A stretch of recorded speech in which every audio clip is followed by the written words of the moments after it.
I am coming on this sentences on this one word substitution. Wait, देखिए vocabulary का section चल रहा है और वोकेबलरी हमारे इंग्लिश का बहुत इंपॉर्टेंट पार्ट है, क्योंकि जब तक आपकी वोकेबलरी सही नहीं होगी तो आप राइटिंग कैसे करोगे, ठीक है, रीडिंग कैसे करोगे। तो इसलिए थोड़ा समय निकाल करके क्लास में ही तो आपको धीरे धीरे करके ये चीज़ दी जा रही है। तो क्या लिखा है, वन वर्ड सब्स्टिट्यूशन। तो वन वर्ड सब्स्टिट्यूशन का मतलब क्या होता है बेटा, अनेक शब्दों के लिए एक शब्द। वेरी गुड, एक शब्द।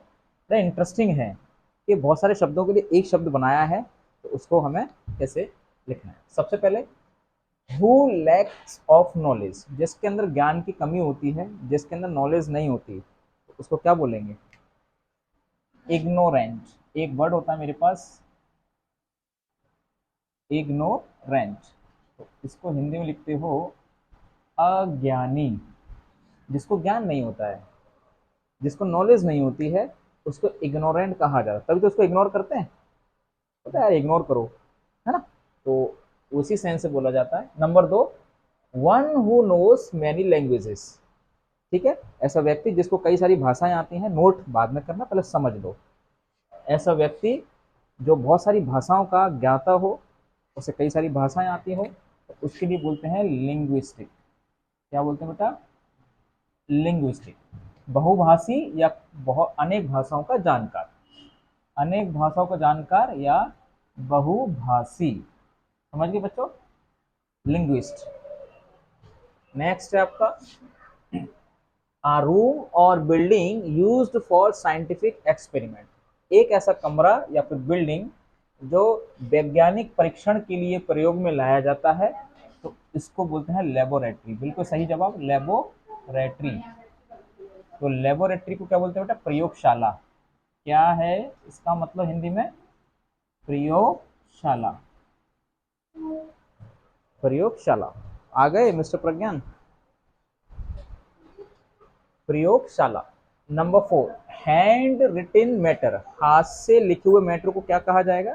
देखो, एक तो कंप्यूटर से लिखते हैं, ठीक है, एक प्लॉटर से प्रिंट आउट करके निकलता है। हैंड रिटिन, हैंड रिटिन लिखा, हैंड रिटिन तो ऑलरेडी आ गया ना, उसका नाम क्या है, राइटर तो लिखने वाला होता है। इसके लिए आता है मनुस्क्रिप्ट।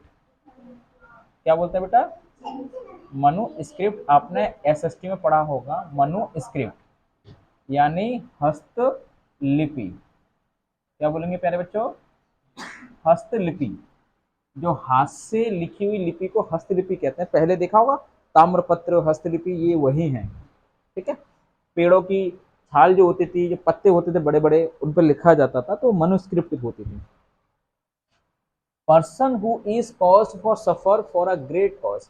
एक ऐसा व्यक्ति जो बड़े कारण के लिए, ठीक है, अपनी जान दे देता है, तो उसे क्या कहा जाएगा, मर्टायर। ठीक है, मर्टायर का मतलब शहीद। इसको क्या बोला जाएगा बेटा, शहीद। ठीक है, सफर फॉर अ ग्रेट कॉज, एक महान कार्य के लिए जो व्यक्ति अपनी जान दे देता है, तो उसको शहीद कहा जाता है। ठीक है, तो देखा होगा आज जो सेना हमारी होती है, सुरक्षा के लिए अपनी जान जोखिम में डाल के सीमा पर खड़े होकर के, ठीक है, हमारी सुरक्षा करती है। वर्किंग फॉर मनी, ऐसा व्यक्ति जो पैसों के लिए काम करता है, तो उसको बोला जाता है मर्सेनरी। ठीक है, क्या बोला जाएगा, मर्सेनरी, वेतन के लिए कार्य। ठीक है, पैसों में काम करता है। और एक वर्ड मैंने बताया था जो बिना पैसों में काम करता है, जैसे सेवा करता है, तो इसके अपोजिट हो जाएगा ऑनरेरी। क्या बोलेंगे इसको, ऑनरेरी। अवैतनिक, जिसको भी वेतन नहीं मिलता उसको ऑनरेरी बोलते हैं। मैंने पिछली वीडियो में ये वाला शब्द दिया था। Next, a place where dead bodies are kept before postmortem. Postmortem से पहले डेड बॉडीज को जहां रखा जाता है, उसे क्या बोलेंगे, मुर्दाघर। हिंदी में तो मुर्दाघर सही है, लेकिन इंग्लिश में बताओगे ना, वन वर्ड इंग्लिश में आप लाइन लिख रहे हो, याद करो, दिमाग में कहीं ना कहीं तो होगा। मोर्चुअरी, क्या बोलेंगे इसको? मोर्चुअरी, मुर्दा घर, ठीक है, morgue. Number 8, a person who hates mankind, ऐसा आदमी जो मानवता से घृणा करता है, इंसानों से नफरत करता है, इसको क्या बोलेंगे? मिसंथ्रोफिस्ट, ठीक है। मिसंथ्रोफिस्ट का मतलब बोलेंगे मानव द्वेषी, जो मानव से द्वेष करता है, इंसानों से नफरत करता है, उसको मिसंथ्रोफिस्ट बोलते हैं, ठीक है। Number 9, widely known for bad works, जो गलत कामों के लिए जाना जाता है, जो गंदे कामों के लिए जाना जाता है, तो उसके लिए वर्ड आता है नटोरियस। क्या बोला जाएगा बेटा? नटोरियस। फेमस मत बोल देना, फेमस तो अच्छे कामों के लिए होता है, फेम से बना है, फेम, फेम से फेमस। जब आपने अच्छा कोई काम किया है, अपने कोई उपलब्धि हासिल कर ली है, तो आप फेमस हो जाते हैं, लेकिन गंदे कामों के लिए तो नटोरियस कहला जाओगे। तो इसको बोलते हैं कुख्यात, तो कुख्यात बदमाश, ठीक है, यही है नोटोरियस। और लास्ट है giving off a special favour by a person in high position to his relatives, ठीक है, एक स्पेशल फेवर देना किसी व्यक्ति के द्वारा और बड़ी पोजीशन के लिए, और अपने ही मिलने जुलने यानी अपने रिश्तेदारों को सहयोग करना। जैसे कि आप बड़ी पोस्ट पर हो और आप सहयोग कर रहे हो डिपार्टमेंट में रह करके अपने भतीजे, अपने छोटे भाई, है ना, अपने चाचा का लड़का, मतलब ये सब चीज, तो अपने मिलने वालों को सपोर्ट करते हो आप, तो उसको बोला जाता है नेपोटिज्म। क्या बोलते हैं इसको?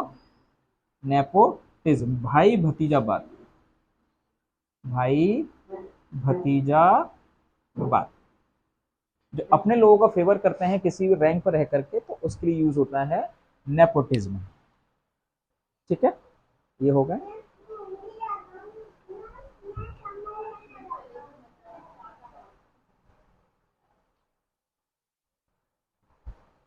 क्लियर, कोई डाउट? बहुत ही इजी शब्द है, अगर इनको रिवाइज करोगे, यूज में लाओगे, तो ये पक्का दिमाग में सेट हो जाएंगे।